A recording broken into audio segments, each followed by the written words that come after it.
These long dog days of summer, I mean, we just made it through a heat wave. Mama was parched through this heat wave. I was hitting up Dunkin' every single day, and I will continue to probably for the rest of my days, but especially this summer. Dunkin' is helping everyone stay cool this summer with its lineup of refreshers. These drinks are packed with bold, fruity flavors and served ice cold. It's amazing. Dunkin' refreshers are the perfect afternoon pick-me-up. I like to start my morning with them personally, and then sometimes I go back for a second one because I'm just feeling crazy. They come in a variety of delicious flavors, including fan favorites mango pineapple and strawberry dragon fruit. And then for a limited time, there's black cherry and there's pink pineapple. I'm going to tell you something right now, and it's a bold claim, let me tell you, but I stand behind it. Pink pineapple will change your life. It is so good. It has me feeling like I'm sitting in a pool, resort side, just living, honey. It's so yummy. Try your favorite flavor with green tea, sparkling water, lemonade, or Dunkin's all-new limeade. I haven't tried the limeade yet, but I'm going to. Usually I get my drinks made with green tea and occasionally lemonade, but I do really like the green tea. Or if you don't want to build your own, try one of Dunkin's curated refreshers like the Cherry Lime Ricky or the Ultimate Pink Daydream. The Cherry Lime Ricky, scrumptious. I could drink like 3 of these a day. They're so freaking yummy. Head to Dunkin' today and find your favorite refresher. Dunkin' refreshers contain less than 1% fruit juice. Limited time offer. You know what's really terrifying? That unfinished college degree lurking in the background, just sitting there waiting for you. That's where Southern New Hampshire University comes in. With flexible online degree programs, there's no commuting, no rigid schedule, and no more excuses. Plus, they have some of the lowest online tuition rates in the U.S. Visit snhu.edu/morbid to learn more before your degree becomes just another story about what could have been. Chilling crime cases are mysterious, but finding coverage shouldn't be. With the State Farm Personal Price Plan, you have options and can personalize your plan to help create an affordable price so you can get back to cracking all of life's bigger cases. Talk to a State Farm agent today to learn how you can choose to bundle and save with the Personal Price Plan. Like a good neighbor, State Farm is there. Head to statefarm.com to get a quote. Prices are based on rating plans that vary by state. Coverage options are selected by the customer. Availability, amount of discounts and savings, and eligibility vary by state. Hey, weirdos. I'm Elena. I'm Ash. And this is Morbid.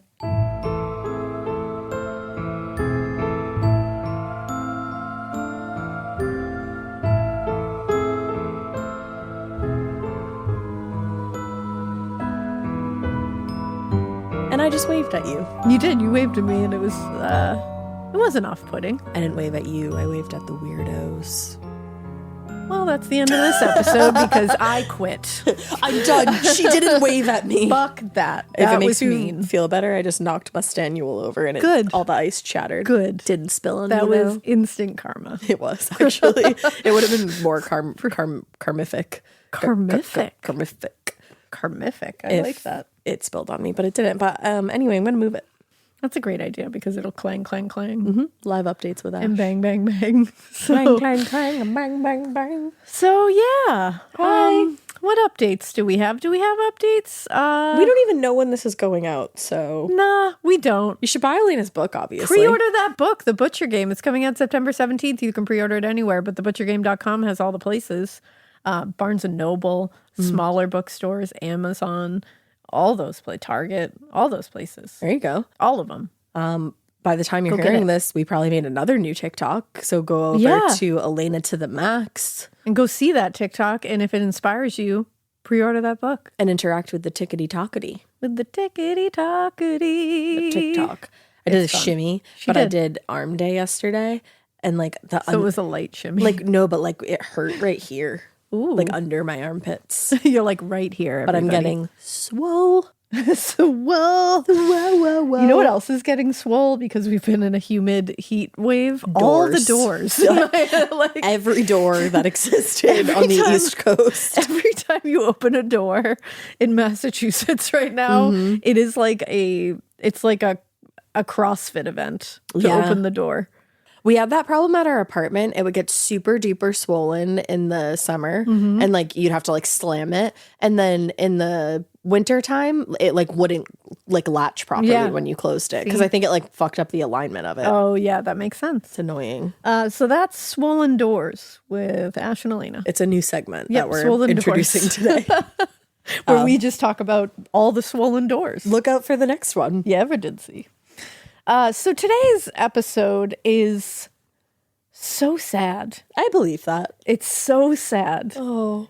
And it's a little local here. It's the Hartford Circus fire. And yes, we're talking about Hartford, Connecticut. I've been there. You have been there. We've all been there. Yeah. It's from 1944. Okay. So sort of old timey. Yeah, a little. I mean, it's where I live. And it's just a really sad story. It's very tragic. A lot of people lost their lives. A lot of people got hurt. It's a very unsettling scene. Just warning you.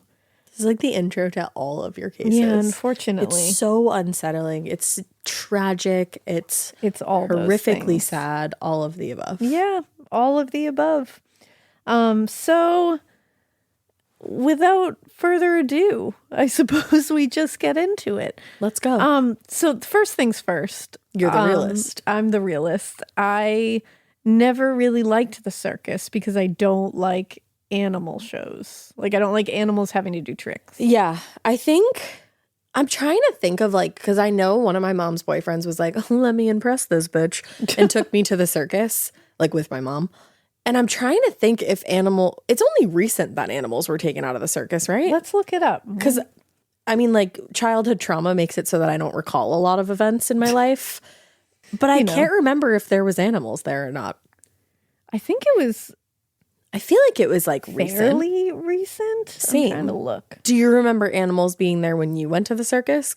I do not remember specifically what was there. I do remember my dad took me when I was much younger. Which is adorable. When your dad takes you, it's cool. Yeah. When your mom's boyfriend takes you, you're like, not who's as this cool. fucker? Like, cool, thanks for trying to take me somewhere, but I don't even know you. Yeah, see, my dad did like the, he loved to do just like the me and him hangout. Oh, I love that. So he would take me to like all the Disney movies that came out. What was that that was like like? his thing. I'm just kidding. Sorry. It was great, I will say. No, Papa did fun shit with us. He did a great job. And this was one of the things he did because he's an electrician. And at one point he did like the lights for the show. He also did the lights for a Celine Dion concert. He did. And then he met her in the elevator and he said she was one of the nicest people he's ever met in his life. He did. And he said she was a very beautiful woman in person She is too. beautiful. So that was very nice. And he also did the lights for the Olympic trials, the gymnastics trials once. I don't think I fucking knew that. Yeah, he took tons of pictures and he gave me all the pictures because I used to love watching the gymnastics. That's cool. Yeah. Damn, I don't know that I knew that. Yeah. Papa's the coolest. He's pretty cool. Shout He's out to done a Don lot. Bob. He was in a submarine. He was like thinking of him being in a submarine at the bottom of the ocean for like months at a time. I'm like, you're a badass. Months at a time. Actually, wait, can you tell the story? Because I don't tell it perfectly, but how he hurt his back. How he hurt his back. So the story is that my dad was like almost paralyzed in the military. Yeah. He was like in horrible shape when he got out of it. And some guy was about to fall down the ladder in like the hatch. I don't know how this works. All I know. Don't at me. Don't at me about it. Because he doesn't even really talk about it. He told us the story like once. Yeah. Ma tells it sometimes. But he grabbed the guy. And as he grabbed the guy to try to help him, he slipped and hit his back on every, like the rungs of the ladder. Like, and then fell down into the hatch. And he ended up like having to have like crazy surgeries on his back. He's got like a massive scar down his back. It's crazy. But he's like, he walks around like it's nothing now. I think he literally had to learn how to walk again. And now it's like you'd never know it happened. Yeah. Unless you see his back and you see that giant, massive scar on his back. I think it might have been like a rogue wave or something. Yeah, I was going to say there was a reason that like something happened that like jostled everything where this person fell. Yeah. But he was trying to help that guy out and he grabbed him. That's our guy. Because that's our guy. That's what he does. That's our guy He right helps. there. But yeah, so he's a pretty big badass. And he did the lights for the fucking circus. And have you figured out when they got I rid of the haven't animals? figured it out. It's kind of hard to figure out. I feel like it was always kind of it was always a thing that people were up in arms about. Yeah. Like it always became a thing where people were questioning how these animals were treated and whether this is humane or not. The answer to me is no, it is not humane. Did you ever watch that movie, Water for Elephants? No, of course I didn't watch that movie. Yeah, that checks. It would make me cry, and I don't want that. Oh, I can't watch it anymore, but No, I I could watched never. it one time and it made me absolutely sob. Yeah, see that, and that's the thing. I've heard that that's the reaction, and anytime somebody tells me a movie made me sob, it's off my. I don't like being manipulated by movies to cry. I get that. Sometimes I watch a movie like if I have to cry, but there's like certain movies that I'm like, I can't cry. I can't have that kind of cry. Because it's a different kind of cry. Yeah. When it's like gut wrenching and you're like, now I just feel sad. Yeah, and if I'm feeling sad for an animal, I'm not going to recover for days. And also elephants are my favorite animal. So Yeah, so that's all bad. But getting into this, on July 6th, 1944, an estimated 7,000 people, mostly women and children, gathered at the Barbour Street fairgrounds in Hartford, Connecticut to see the Ringling brothers and Barnum and Baily Circus. After the lion show had just ended, tragedy struck. Oh no. Within 10 minutes, the entire tent had burned to the ground. 139 people were dead and hundreds were badly injured. And in the weeks that followed, another 28 would die from their injuries. Oh my God. Yeah, it was like a Wow. massive loss of life. At the time, the Hartford Circus fire was one of the worst fires in American history, and it remains one of the biggest tragedies in the state's history, especially. I believe it. So in the summer of 1944, just to give you an idea of like what was going on then and why there were just so many women and children and like elderly people in attendance to this one particular show. Yeah. In the summer of 1944, as the Allied forces were beginning to overtake the Nazis across Europe, Americans at home were just trying to find ways to distract themselves from the horrific losses of life. The Normandy invasion, the battlefields, like you were hearing all kinds of awful stuff. Yeah. And among the more popular summer pastimes in both 1944 and years before that, were the things we think of, the fairs, the carnivals. Like, Yeah. you think of those old-timey carnivals and stuff. And they were newer too, Yeah. like at that point in time. And circuses that traveled to small towns and big cities across the country. Mm-hmm. And each year, companies of, varying quality would bring their animal shows, their games, their various big tops, all those attractions to town. And locals could just pay a small fee and spend the day being entertained, eat some carnival food, ride some rides, One thing about me, I fucking love carnival food. Oh, carnival food is top notch. I thought you were going to say toxic. No, absolutely it is, but it's top Yeah, also notch. toxic. Yeah, like toxic, yes. Fried dough me the fuck up. You will never. John loves a fried dough. Yes. That man, I feel like I should just like for one of his birthdays, just have like several food trucks of different fried doughs show up at the house. Obviously, you're going to invite me to that, but if you Yes. don't invite me to that, I'm going to kick you. Yeah, I'm gonna kick your shins. I'm going to kick you in the shins. And honestly, that's a scary fair threat. enough. So, but when it came to the circus, there was none better, and at the time thought none better quality and more well known than Ringling Brothers and Barnum Baily Circus, which yeah. everybody knows those names. Yes. So the Ringling Brothers and Barnum and Baily Circus officially began operating when the two businesses merged in 1919. Oh, wow. I was going to say it all was much earlier. Yeah, I didn't actually realize that. Yeah, but their individual histories date back to the early 19th century in one form or another. Oh, Yeah. fuck me then. I was like, yeah, this was a new thing, I know when you said everybody. it, I was like, You're like, I have a maybe. sentence coming up that's going to rock your world, bitch. But within a decade, the organization had purchased other traveling companies and kind of consolidated them into one large exhibition that they dubbed, what did they dub it, everybody? The greatest show on earth. Oh, wow. Was So, it? The circus generally traveled from one location to another by train because, train was the way to travel. Yeah. And it carried the entire operation, the train. Performers, tents, animals, attractions, it all came on the same thing. I saw Water for Elephants. There you go. Following the merger, the company employed over more than like 1,000 people at that Wow. point. Yeah.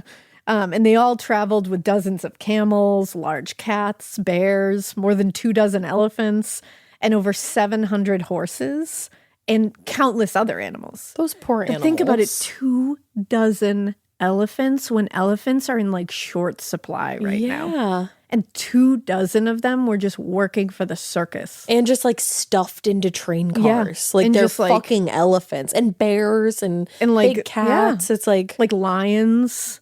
All these animals are like endangered now. yeah. And you wonder why. Yeah. Now, throughout the economic turmoil of the first half of the 20th century, traveling circuses and Ringling Brothers in particular became really important opportunities for short and long-term employment. Like they offered a lot of opportunities for work.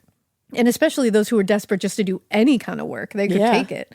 In fact, by the early 1940s, their power and influence was so crazy that President Roosevelt, recognizing the relief from wartime tensions that the circus could provide for the American public, granted them special rail privileges. Wow. So, like, the president. That's crazy. I didn't know that. Yeah. Well, others were restricted due to military activities. So, like, they got this special privilege to go on the rail, like, just to get to these places because he recognized, listen, everybody needs a distraction. That's like, we all crazy. need to be entertained by something. Yeah. I mean, yeah. Yeah. Now, despite their power and influence, or maybe because of it, Ringling Brothers and Barnum and Baily were often targets of criticism for a number of issues. That You don't included, say. their frequently inhumane treatment of animals, which is just proven. Fucked. There was exploitation of workers. Yeah. There was a lot of lax safety protocols. I'm sure. And while there are always going to be, some amount of risk, especially around such a large scale operation like this, particularly one with unpredictable wild animals, other issues like fire safety was something that like management should have had better control over. Absolutely. Like, you're going to have risk. You have performers that are doing very, very dangerous things that you can't necessarily control. you have can do what you can. performers tossing fire into the sky. Yeah, and it's like, and wild animals, you can't control wild animals. all. You can try to, and you can do it for a little bit of time, but you're never really in control. No. But when it comes to the safety issues, like they should have been able to control some of these. They should have put better stuff in place. Definitely. And circus fires were actually a common occurrence at Ringling Brothers and others. Like, circus Yikes. fires happened a lot. And like there's a very common and well-known joke that when you say, "Have you heard of the circus fire?" and somebody says, It was intense. "What?" and you say, "It was intense." Yep. And it's supposed to be that double little, it was intense, but also it was In the intense. I love that joke, but after reading this, now I feel icky about that joke. Yeah, that's fair. That's one of my favorite little like, oh, I have a funny little joke for you. Have you heard about the circus fire? And now I'm was like, intense. I have heard about the circus fire, and it's very sad. That's the thing. I think a lot of people telling that joke hadn't heard about the circus fire. It's true. And now there's a lot of circus fires when you look into it. It happened a lot. But in 1940, for example, a fire at the Clyde Beatty Circus stop in Rochester, Indiana, resulted in the death of a majority of the circus's animals, including, and this just, this will destroy you. No. 6 lions. No. 6 lions died in a circus fire. Oh, that's horrible. And like, I'm not saying like that, one loss of life is worth more than the other. I'm not saying No, like, oh, I know obviously. humans died, but like this one in particular, the animals were the ones who died. There was no human deaths. But 6 lions, 2 leopards, 15 antelope, and 100 monkeys. Oh. All died in that fire when the fire broke out in the animal pens. Oh my God. Like, that's a lot. That's horrific. That's, oh my God, that makes me want to cry. And again, so many of these animals are fucking endangered. They're going extinct. And it's like, what the fuck? 6 lions? And you said more than 100 monkeys? More, at least 100 monkeys. Oh. And a similar tragedy occurred during a 1942 Ringling Brothers show in Cleveland, Ohio. And that resulted in the death of dozens of animals and an estimated $125,000 in damage. Damn. And that was that's in back then. 1942. Right.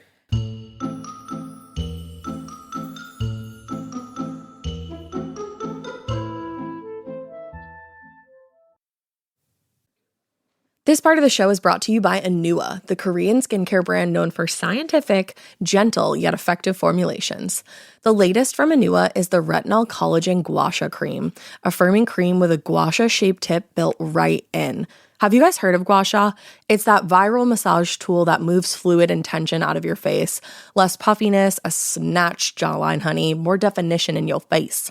Retinol firms and reduces fine lines, and collagen keeps your skin plump and structured. This cream has both of those things, arguably the most optimal combo for that snatched, lifted look all in one step. I am obsessed with the Gua Sha cream. First of all, it feels so cool to the touch. When you put that on your face, it's just like, this is lovely. It's like a little spa treatment that you can give yourself. I like to do mine at night after I get out of the shower. I rub the cream on my face with the little gua sha. I'm sculpting that jawline, honey. I got it on the cheekbones.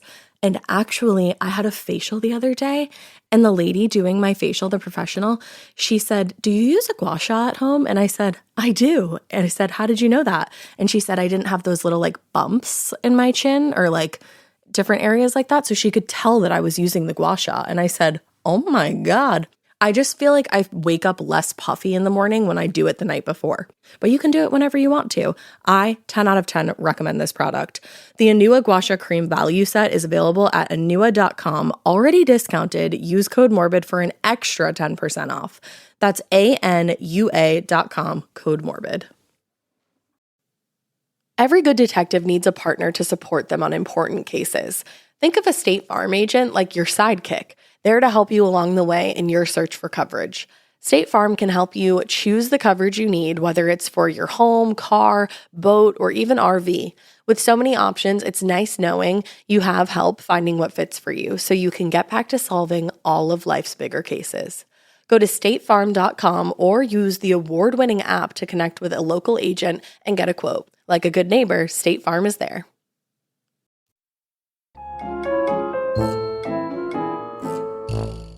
Now, because of the frequency and cost of circus fires, accidental and otherwise, one would assume circus managers would be a little more vigilant when it came to fire safety. Maybe. But the problem just kept on going through the decades with honestly very little attention paid to it. Because they just figured they could just get more animals, just keep going. Yeah, we're just letting animals burn to death. It's not a big deal. No big deal. And then tragedy struck in 1944. That's wild. And this demonstrated how truly fucking hellacious the cost of lax fire safety could be in these environments.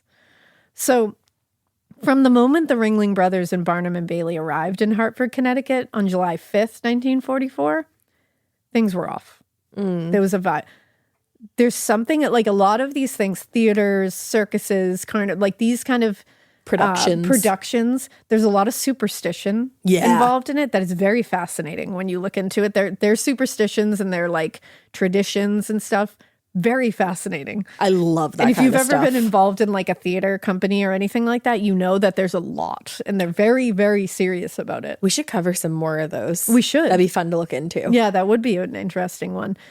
And this is one of those situations that you sit there and you go, well, fuck. Like, because things were going wrong. Yeah. And that morning, a late start out of Providence caused them to miss their first performance of the day. They call that a sign where I'm from. Well, that's something that superstitious members of the crew said that's bad luck. The fact that we didn't get that first performance, that's bad luck. Wow. I believe it. Yeah. And once they arrived, the crew worked very quickly to get everything set up, including the circus's big top, which was a 200 by 450 foot tent with 15-foot high canvas walls. Yeah, see, me and mine, we want you to work as slow as you need to, as methodically as you need to get that massive of a fucking thing up in the air that is going to be responsible for holding many women and children and elderly people. Yeah, and animals, performers, and fire throwers, like all that kind of thing. Take as much time as you need. But they worked quickly because they had a late start. Yep. And when it was fully assembled, the big top stood 48 feet tall. Damn. And included the 3 rings for the performers, 2 stages, a large hippodrome, and multiple big seating areas, like big, like balcony bleacher kind of things. Yeah. And that July, it was super, super hot. Like now. Retweet. Yeah. And so the freshly cut grass, hay, and wood shavings where the tent was going to be raised upon, super dry. Yeah. Very dry. And so what they were doing, though, they were thinking of this, but they ended up being lax about it. It was requiring like many soakings with a hose. Like they would just keep soaking this to make sure. And it was mainly, one, because you don't want that all to dry up. But two, it was making a lot of dust and debris kind of go in the air when it dried up. Oh, and that's terrible So for that's what not you're about good to be for doing. anyone to be breathing. So they would soak it to try to keep it dry or keep it wet. So with everything in place, the management was able to get the gates open for the evening show. And the next day, and that one went okay. And actually, the next day, the papers announced that audiences found that show to be bigger, better, and smarter than ever. Wow. And in addition to the usual, menagerie of animals, the show also had something called the Cloud Ballet, which sounds beautiful. Yeah. It's a high wire spectacle, and it included dozens of girls on swings and trapezes engaged in aerial acrobatics. Think of that like in the 1940s. That's in that kind of thing. Fascinating. Totally. I'll watch people do that kind of stuff. I don't want to see the animals. Like Cirque du Soleil kind of vibes. Like those kind of things. Mm-hmm. We were talking about this earlier. Yes. There's something called Cirque Berserk. I think it's called. I've never seen it. I've seen little like clips of it. I don't even know if it's still happening, but fuck, I want to go to Cirque Berserk. Wait, am I fucking nuts, or was Bridget in Cirque Berserk? Was she? Like Wasn't that an Marquardt? episode of Girls Next Door? I know she was in Or was one that of the Cirque Cirque du du Soleil? Soleil things, but maybe she was. Like I'm forgetting Googling one. it. But I need to know if Cirque Berserk is still around. Okay, so Bridget trained with Cirque du Soleil. Because I think she was in the particular one that was like O, and it had like water in it. It's like Cirque du Soleil O. Yeah, because they have like different versions of Cirque du Soleil. I think you're right. Like they love and stuff. So we looked up some shit. It's surprisingly harder to confirm all this than we thought. Yeah, truly. But somebody call Dave. I don't know. Dave, help. But there is something called Cirque Berserk, and it's the one with the Z that we're. And it's got like burlesque kind of things going on. It's like spooky carnival vibes. Yeah, and that looks cool, and I kind of want to see it. There's also something I just saw called Paranormal Circus or Paranormal Cirque, and it looks really cool too. It's spooky. I love haunted carnival vibes. Like we still have to go to that. Remember, it's like that, like abandoned fairgrounds. You covered it, like when we were in the laundry room. Yes, I want to go to there. We do need to go to there. We do. It starts really with an S. It popped into my head and then left. Me too. Yeah, Shawnee. Whoa! Leave it in. Yeah, I was like, it's coming. You gotta that was incredible. Hey! I wasn't looking at anything you could ask. No, she I was literally literally wasn't. just touching my. She was touching her temple with her eyes closed and going. I was like, Shawnee! I was like, it's there. All right, continue with the story. Shawnee This is giving Fairgrounds. old school morbid, and I'm loving This it. is, which every once in a while that is just. But yeah, so sounds like this was awesome. The Cloud Ballet, so cool. High wire spectacle, dozens of girls, swings, trapezes, aerial acrobatics. That's So crazy. cool. And Victoria, Rietta, and Frank, who hold a giant swing from their teeth while a young woman does assorted turns in midair. Can you say that one more time? Victoria, Rietta, and Frank, who hold a giant swing from their teeth From their teeth, you while guys. a young woman does assorted turns in midair. From their teeth? From their teeth. I try to hold my keys in my teeth, which is gross, and you shouldn't do that. And that is hard. It's still and hard. Weird. But the positive reviews in the morning papers on July 6th was going to ensure that the next performance was going to be packed full. Big old crowd. And that next performance was scheduled to begin at 2 p.m. that day. So that day was what they described at the time as perfect weather for a day out. To me, it sounds horrific. It's nearly 90 degrees and sunny without a cloud in the sky. Fuck a whole bunch of that unless I'm staying near inside. a body of water. I don't even want that. I'm inside with the AC. Fair enough. All the shades pulled. Too sunny. Sweatshirt for me. on. Hate it. But that, there wasn't a lot going on. So, of course, they're going to go out. If it's 90, I feel like you need a cloud in the sky. No, I need clouds. But the grounds had been watered earlier that morning, so they were keeping up with that. But by the time the audiences started arriving at the gate around 1 p.m., they had dried already. Yeah. And then the person responsible for keeping them wet was distracted by how many people were coming in. Okay. So they weren't getting it done. That's not great. No. And it being, the war years at the time, a significant number of American men were sent to Europe and in the Pacific. So that's why the audience was mainly comprised of mostly women, children, and elderly people. Right. Because, a lot of men were overseas. Sure.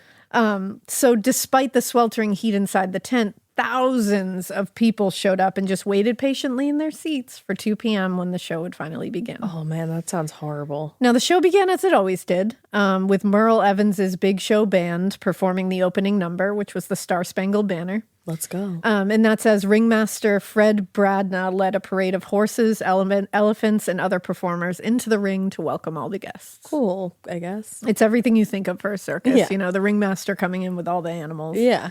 And once everyone was seated, the opening act started, with dozens of showgirls dressed in flashy military costumes performing a lion taming act. The opening act led into other animal shows, including big cats, Great Danes, and even polar bears. The fuck? Polar bears in 90-degree heat. Oh, those poor babies. That's fucked up. That's Of course fucked it up. is. And also fucking polar bears. Polar bears will fuck you. You think a lion is scary? A polar bear is going to fuck your shit up just for fun. Aren't they? Just for Yeah, shits like and they don't giggles. give a shit. They're also fucking massive, They're aren't they? massive. Yeah, they are huge. I don't need to see a polar bear in person. I don't need to. I don't want to. I don't request to. Nay. So as the animals and their trainers slowly exited the ring through a very special tunnel that they used to get the animals inside and out, you guys might recognize, people listening might recognize this name, the Flying Wallendas. Maybe? It's you might just recognize it because they're a very well-known act. They're a family who's been doing it for decades and decades and decades. Like they're the act. They started getting into position. They were up next. They were one of the circus's most popular acts and remained that way forever. They were an acrobatic family. They were known very much for their high wire act that performed without a net. Oh. So the Flying Wallendas were like a huge draw for the Ringling Circus. Like apparently. Huge.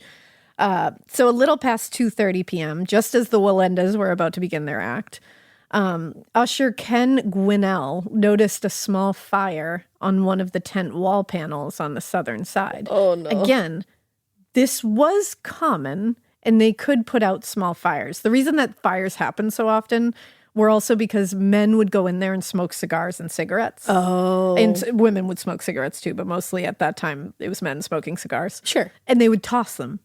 So if it was dry, then they're going up. Yeah. It's a canvas tent. You're this is essentially kindling on the ground. Literally. So this was just behind a row of audience members seated in the bleachers. And from what he could tell, the fire was about 5 feet up on the panel and hadn't reached the ground yet. So Gwinnell ran to get the other ushers, and the three of them grabbed the water buckets, like special water buckets for fires, and started to douse the flames. But that didn't work. Oh, shit. And so Usher Mike Diadrio attempted to pull the panel down because that was part of the protocol. You pull that panel down and you step on it. You stomp it out. Okay. And in the seconds it took the men to reach the wall, the fire had doubled in size and was now climbing up the panel. Oh, my God. They realized that the fire buckets were not going to work. So when they tried to pull the panel off, it was secured too tightly to the roof panels and they couldn't pull it away. Oh, no. Normally they could, but they had done it too quickly. too tight.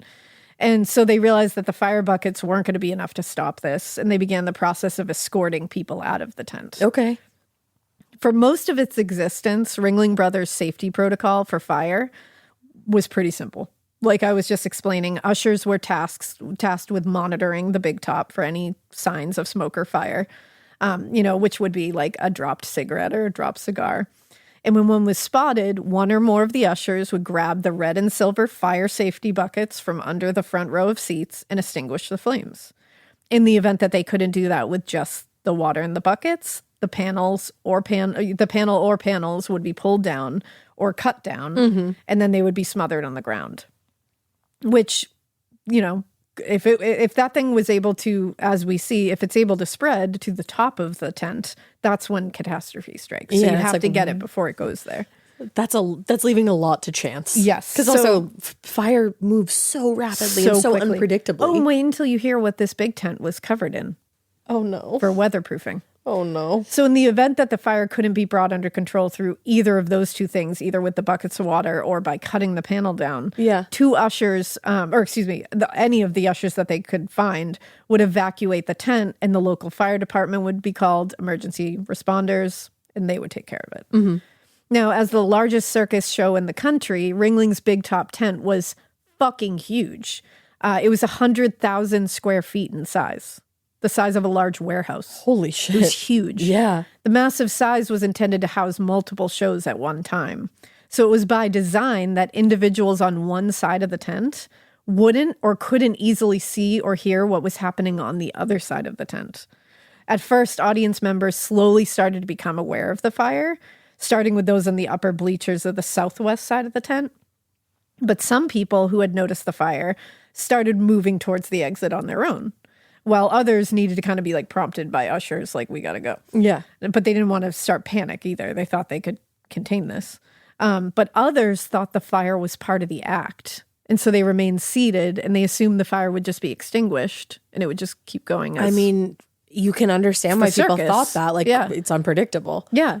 While the ushers worked quietly to evacuate the audience on the southwest side, one of the men notified the band leader, Merle Evans, and he was instructed to play Stars and Stripes Forever, which is the circus's so-called disaster march.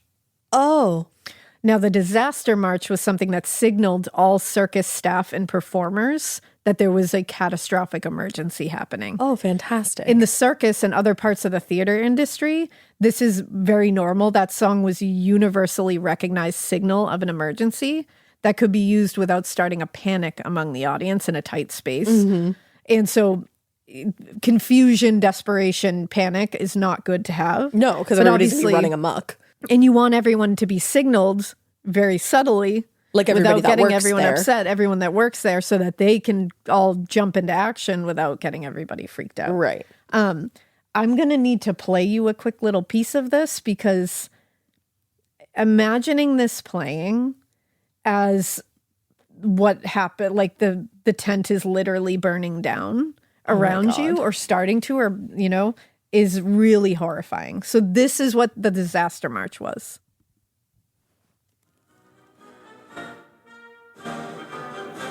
No. Yeah.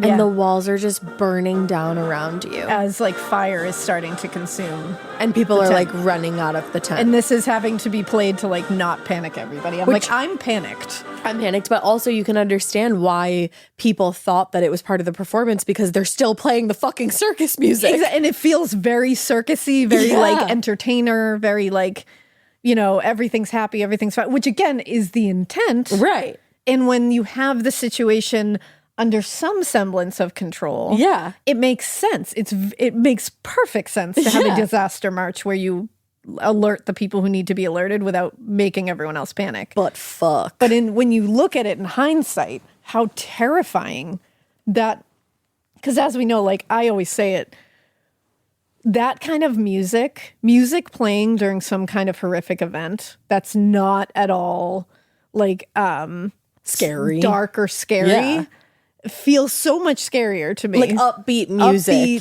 Yeah, like something like that is just so much scarier. I hate it.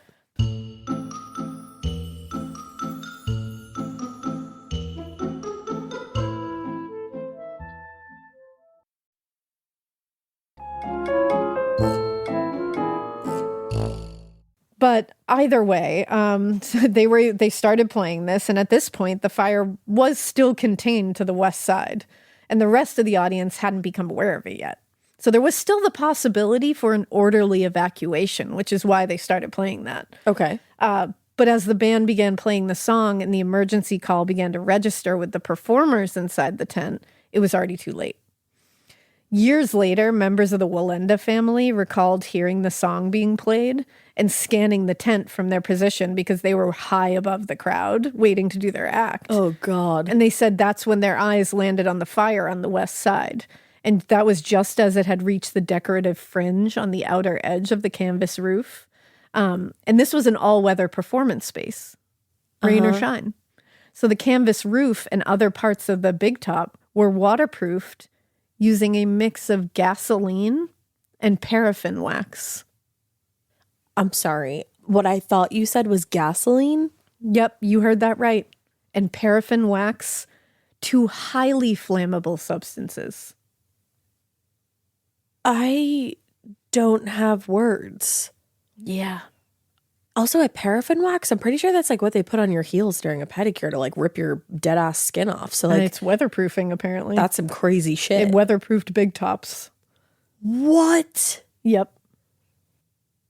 Gasoline and wax? Yep. Why? Oh, Just and get a waterproof tent. It gets so much worse, too, with that wax. Oh, Because I don't know no. if anybody's anticipating what's going to happen with that. I sure am. But when the fire reached the fringe on the roof, it ignited in a literal flash. Like the Wallendas said, they literally saw it explode. Like it just poof. And they said it filled the tent with toxic smoke, sent the audience into a panic, and then everyone went Crazy. bonkers for the Yeah. exits. Now, while the most obvious danger in situations like this is the fire, there are additional factors that pose a nearly equal threat here. Trampling. Not the least of which are the live animals that are typically present in the tent. In a fire, a frightened lion or tiger can make this a lot worse. Yeah. Fortunately, when this fire broke out, the one fortunate thing, May Kovar, who had just finished her lion act, had seen the fire early and managed to get the cats and all the other animals out of the tent early. This episode is brought to you by SoFi, the all-in-one finance app where you can bank, borrow, and invest all in one place. Let's talk about bank accounts for a second. The average bank savings rate is 0.39% in interest. You're earning pennies on your savings, and it doesn't have to be that way. But with SoFi's high-yield checkings and savings, the money barely making moves sitting in your savings account can earn over 8 times the national average savings rate with eligible direct deposit. No account or overdraft fees. We love transparency. You can get your paycheck up to 2 days early, plus get up to a $300 welcome bonus when you sign up with eligible direct deposit. Sign up for SoFi checking and savings at SoFi.com/morbid. SoFi checking and savings is offered through SoFi Bank, N.A., member FDIC. Terms apply. Getting scared is one thing. Getting a thrill is, well, you want more of those in your life. The Genesis GV70 is built to thrill, baby. A thrilling yet elegant design always makes driving the GV70 an exciting adventure. Its powerful athletic stance screams performance and turns heads. Everybody's looking at you, girl, or boy, or whoever. Command the road and experience a class-leading standard 300 horsepower. Oh my God. Plus, discover the different dynamic drive modes for all different terrains. Choose between the different terrain modes for whatever road conditions you may encounter. The Genesis GV70's award-winning technology and performance lets you drive with comfort and drive with confidence all at the same time. It's an exciting SUV with intuitive tech that can make your ride smooth even when the road isn't. And its blind spot cameras allow you to see what's next to you. It's like having eyes on the side of your head. That's pretty iconic. Its performance, by the way, is measured not only in power, but in how it makes you feel confident, sexy. The Genesis GV70. Learn more at genesis.com and feel the GV70. Through that tunnel underneath the audience that housed the animals. So she was able wow. to like corral them all out. That's good. The people, on the other hand, were much less fortunate. Not long after the roof caught fire, this will give you chills. Not long after the roof caught fire, the generator blew, so it cut the power and plunged the entire tent into darkness. What the fuck? So the generator cut out and they went into complete darkness in that tent with chaos. And just flames fucking And flames. everywhere. The only thing that's going to light the way is flames. Oh my God. Now, ringmaster Fred Bradna tried desperately to calm the crowd and try to get them orderly out of the tent. and was encouraging them, please move towards the exit in a quick and orderly fashion so we don't hurt people.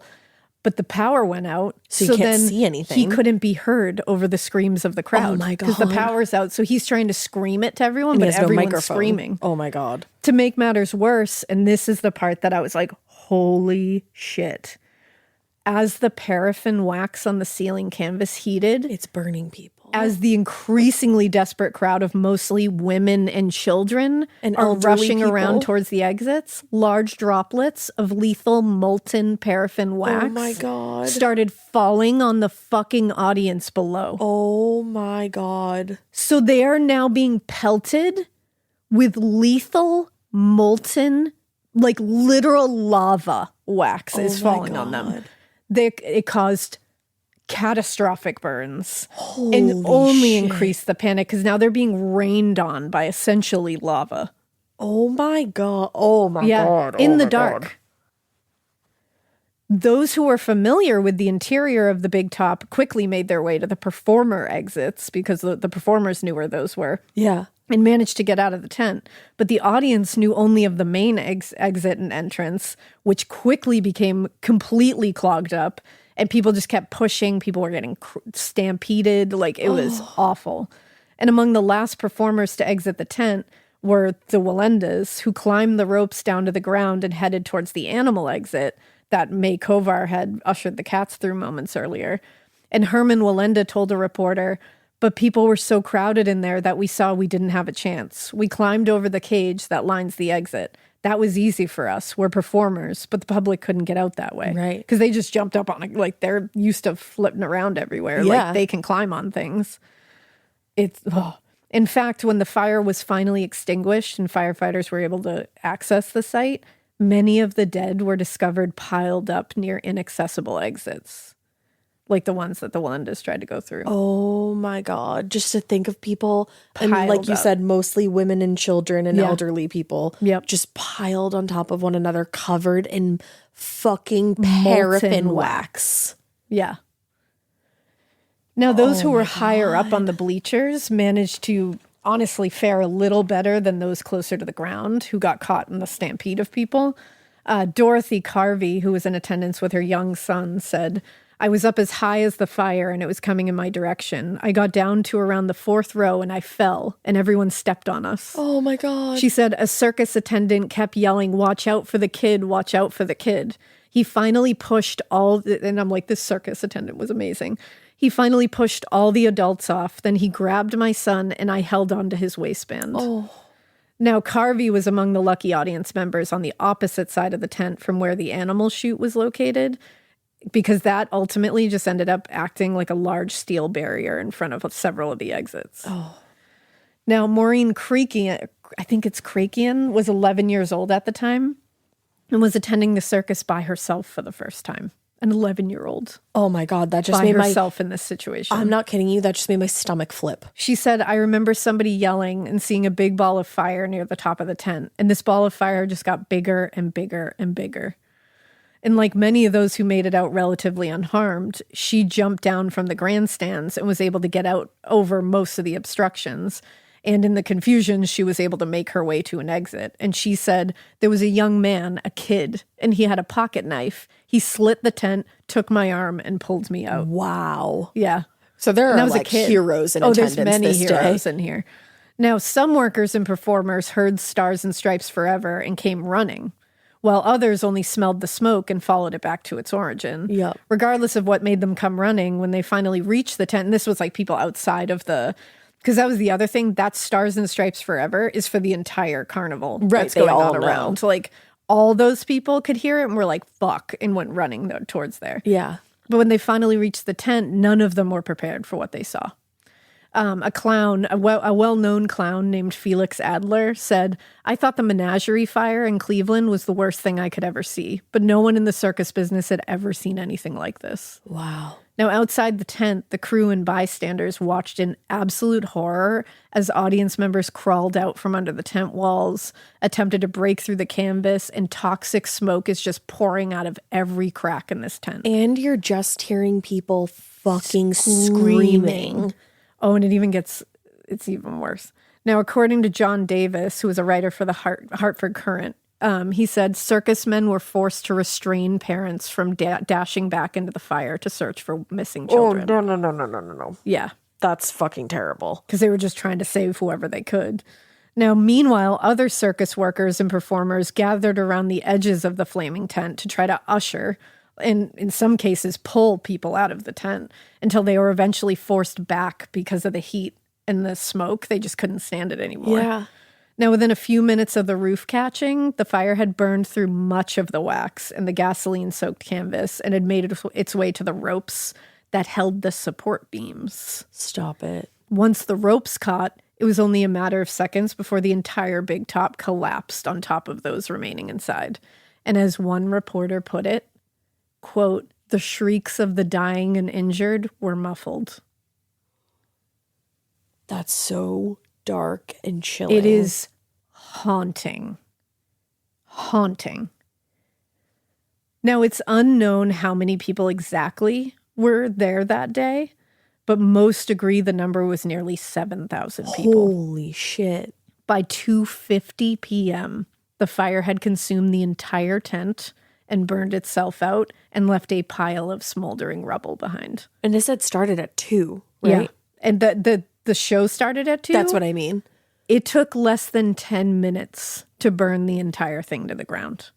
Oh my God. That's how fast this happened. Oh my God. So the initial count of the dead at this point was estimated at 136 people. But the total was expected to rise as hospitals all over Connecticut were just flooded with people injured by this fire. And by most accounts, those who managed to escape the fire relatively unharmed had been in the upper tier of the bleachers and were able to jump or climb over the metal cages and, other obstacles that blocked a lot of the exits. So you were in better shape if you were up there. Which is crazy because you wouldn't think so. And like I said, the piles of the dead were found really huddled around those blocked exits or had been crushed by stampeding crowds rushing the exits. Oh. According to the press, quote, "Many escaped through the heroism of circus performers and refreshment vendors. We either led them to the nearest of 10 exits or through lifted sidewalls. And others did their part to mitigate the disaster by leading the animals away from the fire to avoid further tragedy." Yeah. Because again, you can't have a lion running in the middle of this crowd. Like Goodness. That could have been even worse. That's the thing. I think that's one of the only things that is good. Yeah. Because by midnight, 51 victims had been identified. Wow. But at least 85 remained unidentified at the time. Because there was extensive burns that left a lot of people completely unrecognizable. And imagine knowing like your loved one or your kid went to the circus that day. And now you have to go see if you can recognize them. And unable to accommodate that many bodies, the coroner was like, "We can't house this many people. Yeah, like I what don't do you have even this." do? So they had to establish a temporary morgue at the State Armory in downtown Hartford. Wow. Just steps away from the Capitol. Wow. Inside, the bodies were all arranged on tables along the wall, children on one side, adults on the other. Oh my God. That must have been to have to, I can't even imagine. To have to clean up that scene and like collect all those bodies and go through children, them. Like so many children attending the circus. They came to the circus. Like that's I'm like, for a kid, that's like the most innocent and so fun. exciting. And they were so excited. I'm sure it's the greatest show on earth. Like not so excited. Much. And a lot of these are like kids whose dads are away at war too. Yeah. And it's like, and the mom is just trying to take them out for a day to like for a distract. And it's like now these, who knows how many fathers overseas heard that their kid died in the circus fire, or their wife, or their oh my God, or their loved mom ones, or their like dad. Yeah. Ugh. So inside, like I said, it was children on one side, adults on the other.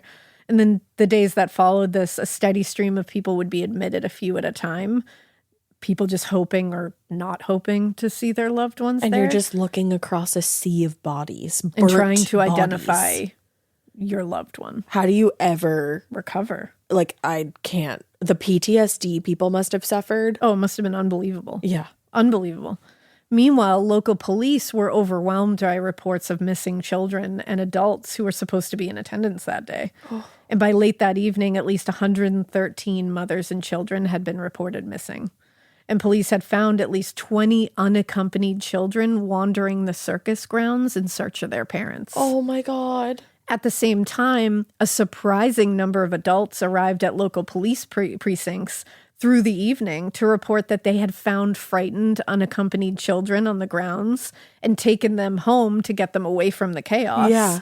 But they were bringing them now to be like, I didn't kidnap this child. I just couldn't leave them. I needed to help this in baby. this chaos. Oh my God. But by the evening time, they had still not figured out how to find these parents. Tragedy isn't even the word. No, it's really not. While countless state workers and volunteers tried to deal with identifying the dead, state and local authorities started investigating what the fuck caused this fire to begin with.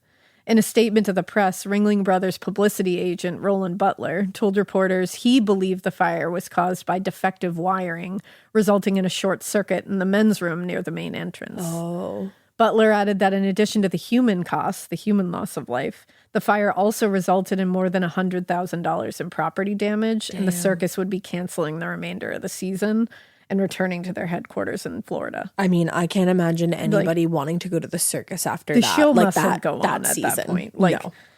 Now, despite Butler's claim about faulty wiring, there were other theories about the origin of the fire. According to Ken Gwinnell, the usher, who first attempted to put out the fire, he said the blaze originated from a cigarette thrown against the sidewall of the tent by a man using the men's toilet. Now, 3 Hartford detectives who were also in attendance at the circus that day, shit. and they had tried to help douse the flames, they agreed that the fire appeared to have been caused by a dropped cigarette in the men's room. I wonder if they just didn't want people like hunting down this guy. Truly. And that's why they were like faulty wiring. Faulty wiring. Now, as police officials continued to investigate what caused the fire, DA S. Burr Leekend issued warrants for arrest of 4 circus officials, and Hartford police arrested J.A. Haley, who was the vice president, John Bryce, who was the circus chief of police. That's a real thing. Wait, what? The circus chief of police. I think they have their own thing. Oh. To keep order. Like, I couldn't They have find their own exactly what it was, police? but he was literally listed as the circus chief of police. But like, did the police see them as the police? No, I don't think it's the same. I don't think it's the same thing. I shouldn't say no, but I think it's like its own thing. Okay. Interesting. Yeah. George Smith, who was the general manager, and Leonard Aylesworth, who was the boss canvas man, quote unquote. I would not want to be the boss canvas man that day. All 4 men were charged with manslaughter and held on $15,000 bail, with Leekend announcing that he expected other arrests to be forthcoming.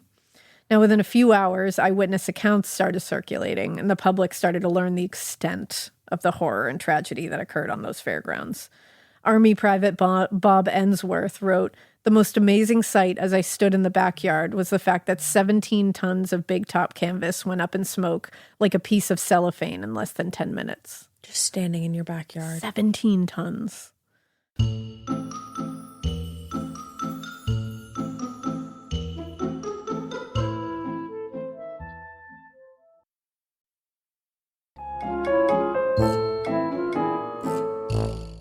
Now, according to Ensworth, he said many of the circus performers were burned considerably about the hands and arms as they rushed patrons to safety.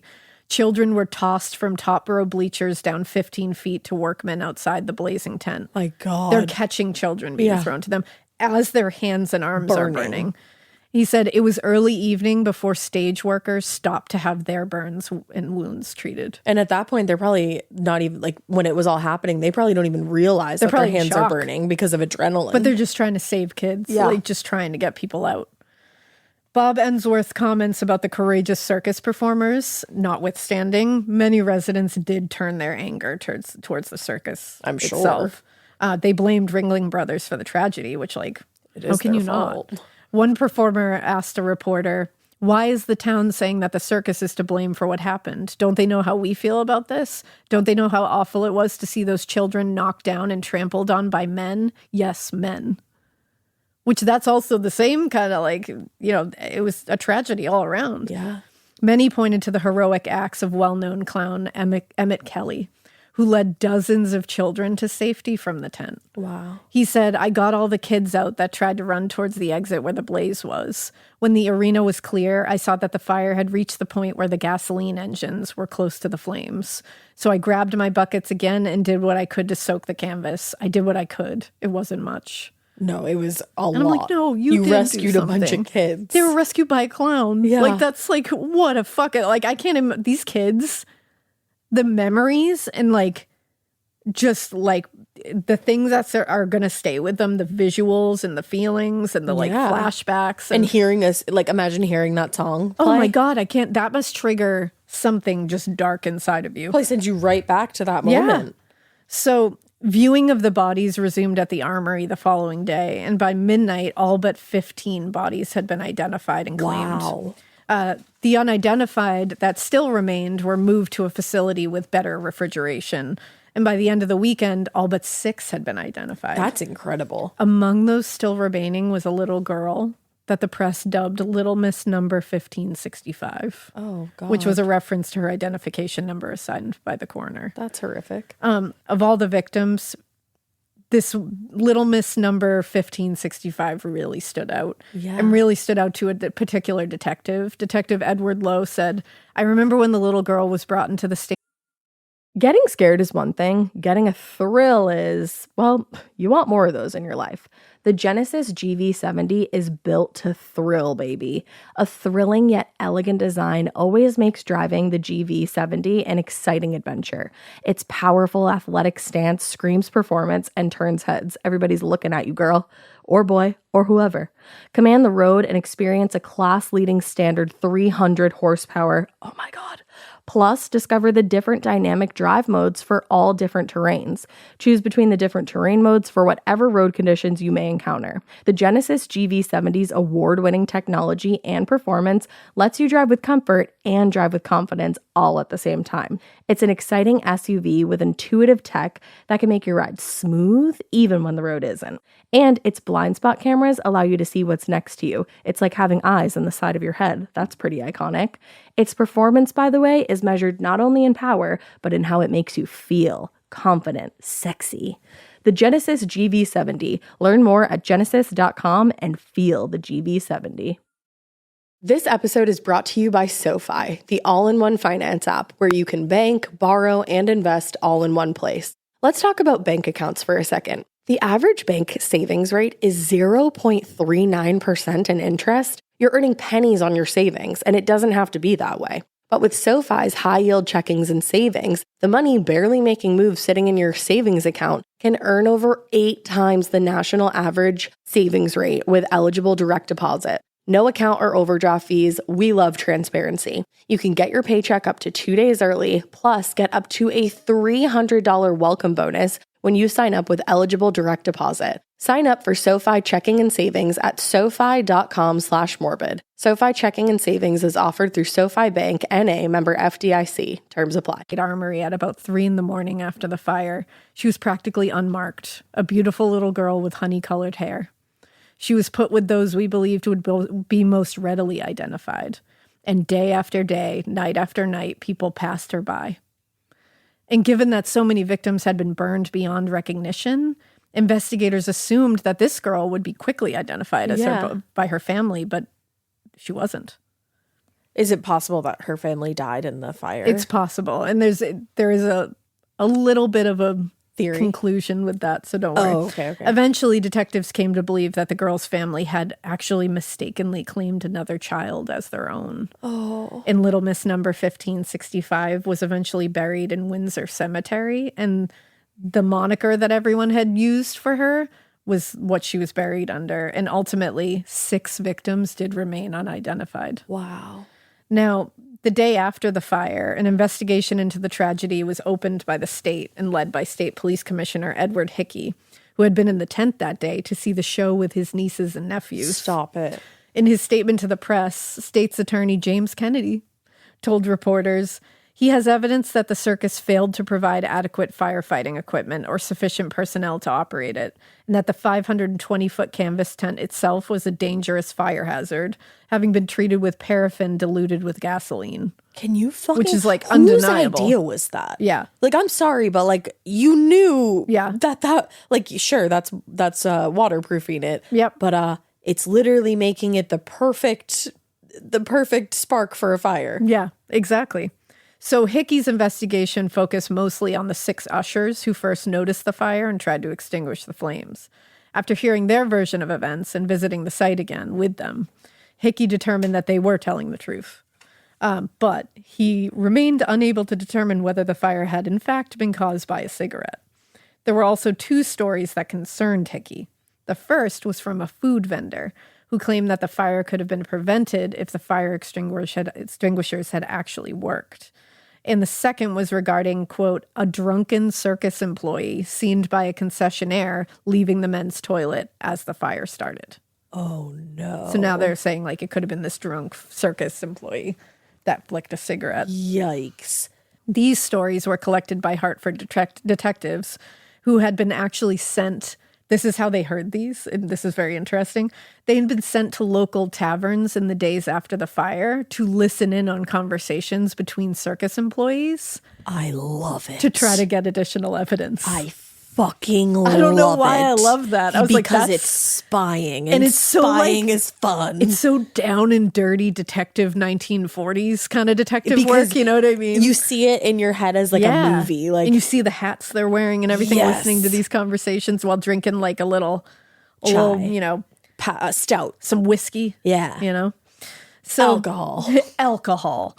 Now, by the end of the year, the Fire Commission had completed its investigation, as had the coroner's office, and both determined that several Ringling Brothers staff were, quote, guilty of such wanton or reckless conduct, either of commission or of omission, where there is a duty to act, which makes them criminally liable for the deaths. Yeah. Based on those findings, investigators arrested James Haley, the vice president and director of the circus, George Smith, the general manager, Leonard Aylesworth, boss canvasman, Edward Versteeg, the chief electrician, David Blanchfield, a superintendent of rolling stock, William Cayley, who was an usher, and Samuel Clark, who was another usher. Okay.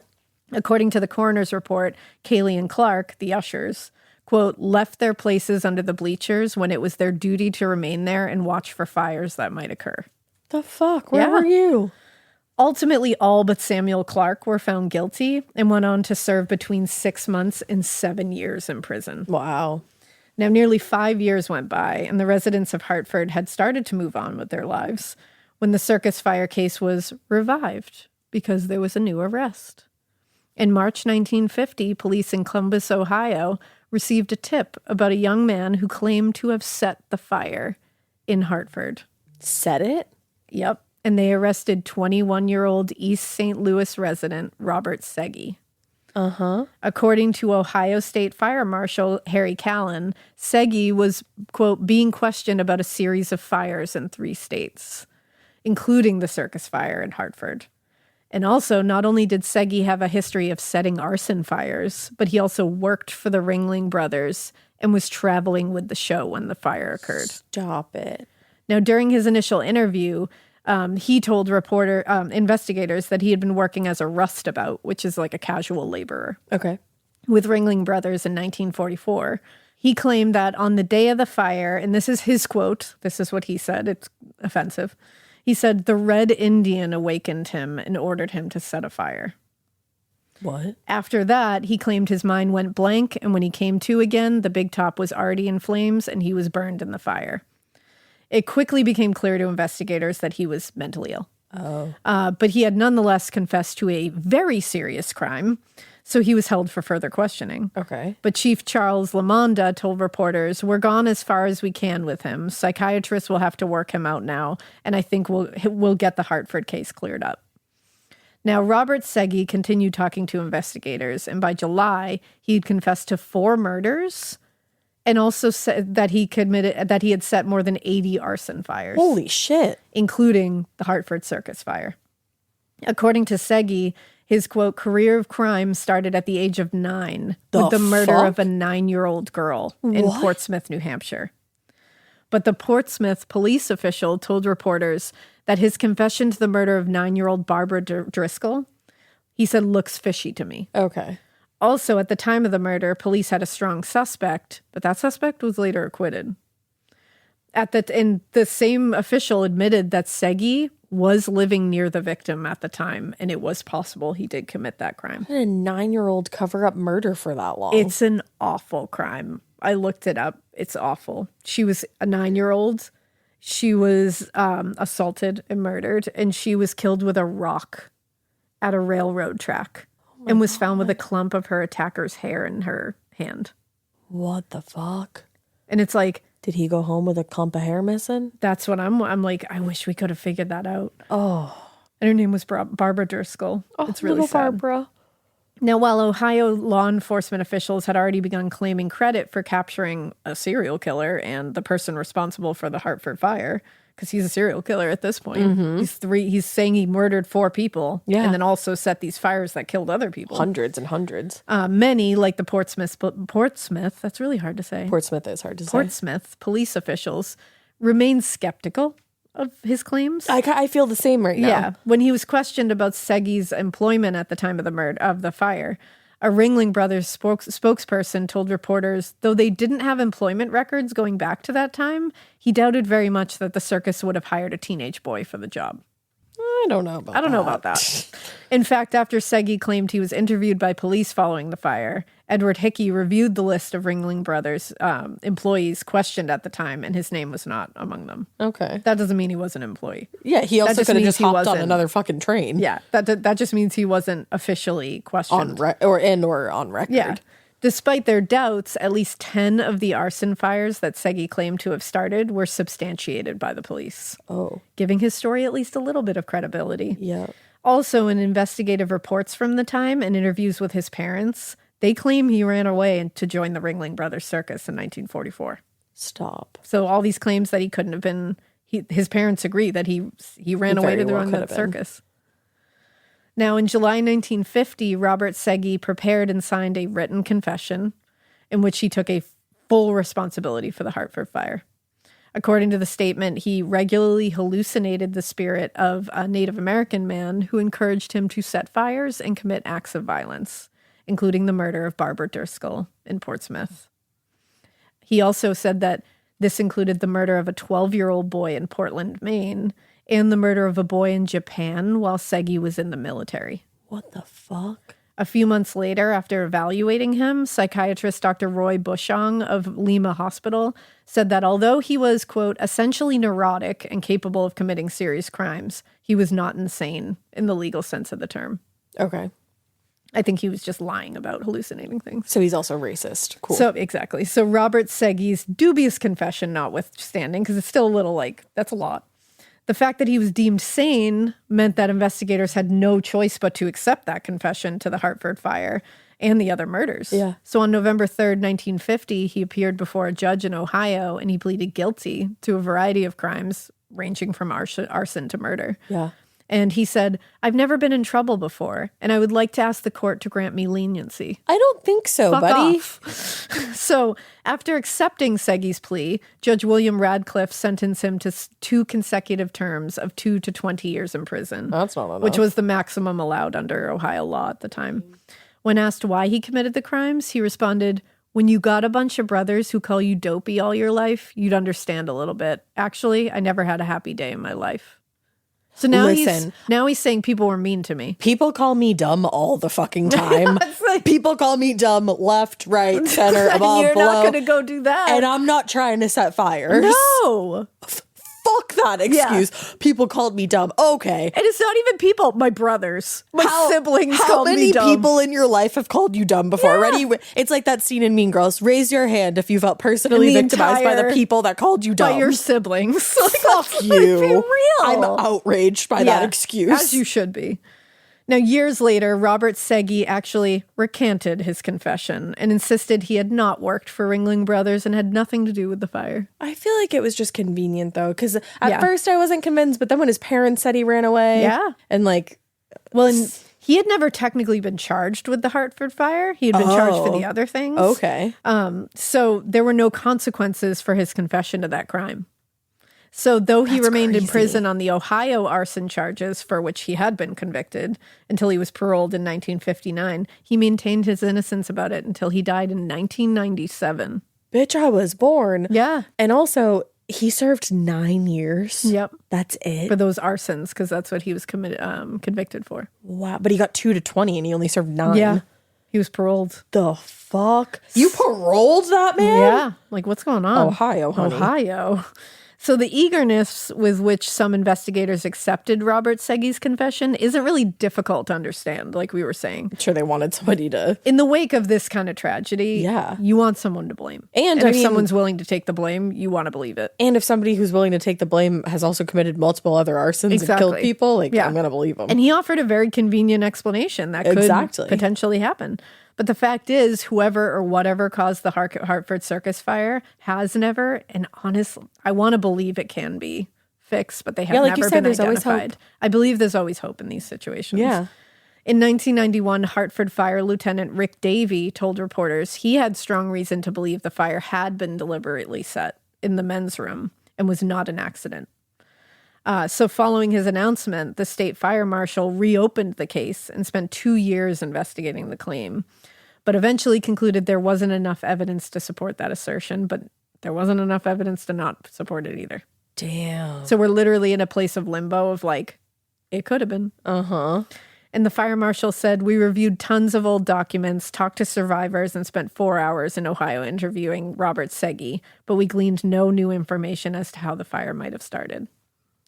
Wow. Now, while the cause of the fire was one more mystery that was remaining unsolved for the time being, Rick Davey's investigation did unearth some new information that likely solved at least one of the Hartford fire's mysteries. Is it our girl? Like many investigators at the time, Rick Davies formed a kind of attachment with Little Miss 1565 and became determined to identify her, which I was really hoping someone would, because I was like, I'm going to be determined now. Yeah. So he actually told a reporter in 1991, she became family to me. She is, in effect, a surrogate daughter. I spent more time looking for her than when she was alive, probably. What a sweetheart. And according to Davey, during his research, he found a photograph among the evidence that appeared to depict a girl that bore a striking resemblance to Little Miss 1565. And after tracking down the origin of the photo, he learned that the girl's name was Eleanor Cook. And the photo had been obtained by the girl's aunt, Emily Gill, who brought it with her to Hartford when she was searching for her niece after the fire. Now, Eleanor Cook had attended the circus that day with her mother, Mildred, and her younger brothers, Edward and Donald. Oh. When the fire broke out, the family became separated in the chaos. And unfortunately, Edward died in the fire. And their mother was burned over more than 90% of her body and was hospitalized for months and months. So that's why nobody came. Nobody came. Davey believes Emily Gill came to Hartford from her home in Southampton, Massachusetts, to search for her sister and her nieces and nephews, but left after a few days because she had never seen the body of Little Miss 1565. And it took considerable time, but eventually Davey tracked down Donald Cook, who was her brother. Stop it. Who agreed the girl was certainly his sister. And the two men were able to get the Connecticut State Medical Examiner to legally declare body number 1565 to be Eleanor Cook. And in 1991, Donald and Mildred Cook, mother, was able to bury Eleanor in a nearby cemetery in Southampton. With a marked grave. Yeah, oh so my now God. she's finally buried with her name. All that tragedy, even though that's still so tragic, at least she was able to be like laid closure. to actual rest. Because I'm sure they just thought, she's just gone. Yeah. Like, I don't know where she is. Oh.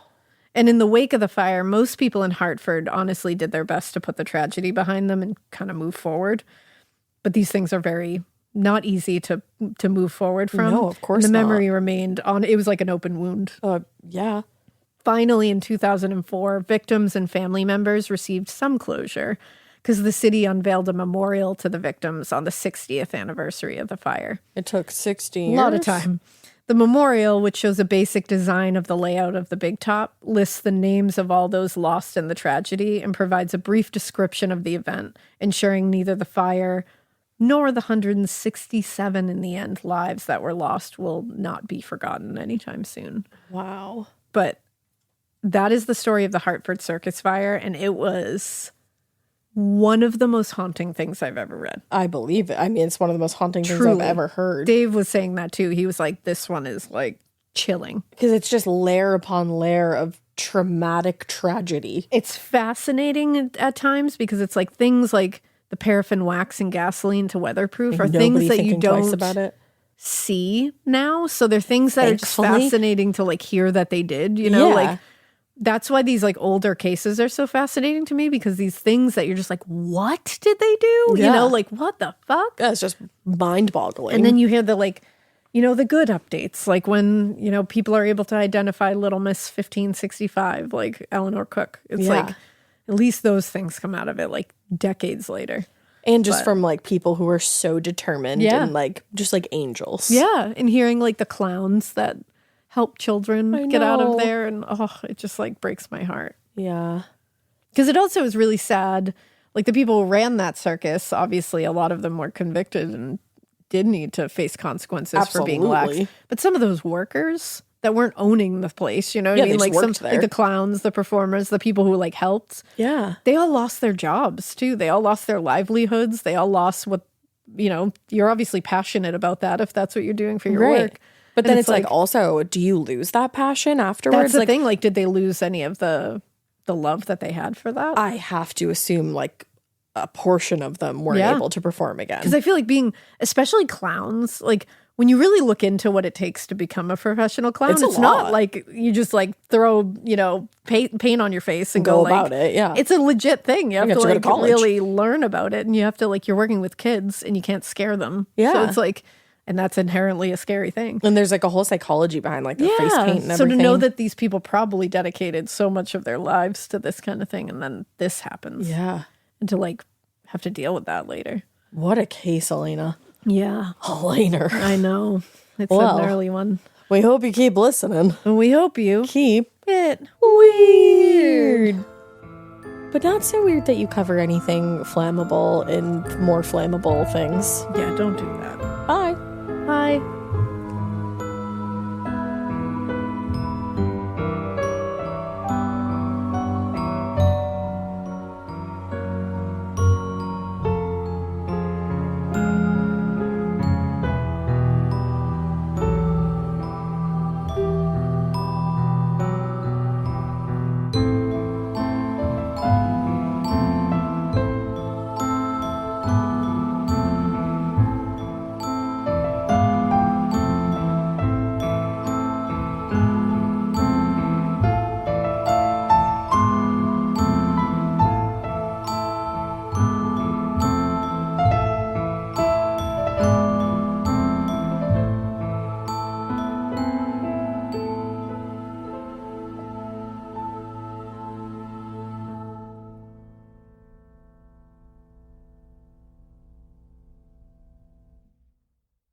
You wouldn't take financial advice from a 72 hours in a single day alpha influencer, would you? Same goes if you're in a car accident or any accident. Who you choose matters. That's why Morgan & Morgan exists. They're the largest injury law firm in America, and they've built a reputation by actually winning cases, not just talking about it. Over 1,000 lawyers across all 50 states and $30 billion recovered. Injured? Go to forthepeople.com/podcast. That's forthepeople.com/podcast. In the U.S., there's a break-in every 26 seconds. But when intruders step near, Simply Safe Home Security steps up. Stop. This is Simply Safe. Police are on the way. Using AI alerts, U.S.-based live agents help deter break-ins. Simply Safe, no long-term contracts. Save 50% on your new system with professional monitoring at simplysafe.com/SXM or with promo code SXM. Outdoor deterrence requires a Simply Safe Active Guard outdoor protection plan starting at $49.99 a month. Visit simplysafe.com/licenses for alarm license information. Tennessee 2012.